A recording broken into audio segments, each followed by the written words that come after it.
សម្រាប់បងប្រុសគាត់អាយុ40ជាងហើយគាត់មិនដែលឮថាពាក្យអ៊ុតដូមីដប៉ងគោលទេបន្ទាប់ពីគាត់បានទស្សនាវីដេអូរបស់ខ្ញុំរួចរាល់គាត់ក៏ឆាតសួរតំណែងមួយខ្ញុំបាទថាធ្វើបែបម៉េចសក់គាត់ទៅតែធ្លាក់អត់មានរាសីសោះទៅមើលអូនឯងជួយឆែកជួយមើលសក់បងតិចមកបងចង់បានសក់ដូមីបកប៉ោងណាសក់បងគាត់ទៅធ្លាក់មកគ្រប់មកខាងមុខដោយអត់មានរាសីសោះខ្ញុំបាទឮបែបហ្នឹងក៏ឆ្លើយគាត់ភ្លាមៗថាបងអញ្ជើញមកខ្ញុំបាទទទួលធ្វើជូនបងបានមិនឲ្យបងខកជើងទេតែពេលហ្នឹងក្នុងចិត្តគិតថាចូលក្លេខ្ញុំមួយទៀតឲ្យបងប្អូនអ្នកគ្នាយើងនិយាយថាបញ្ហារឿងសក់រួញហើយចង់មកត្រង់ហាសក់ត្រង់ហើយក្រៅលើសាច់ក្បាលចង់ឲ្យមកប៉ោងមីបកបែបនេះ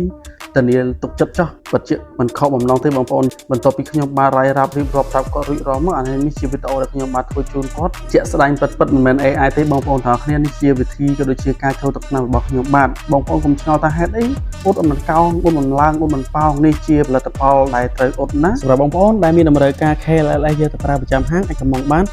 ហើយបងប្អូនដែលជាភ្ញៀវដែលគាត់មានបញ្ហាសក់ដូចគាត់អញ្ជើញមកបានដូចគ្នាអរគុណ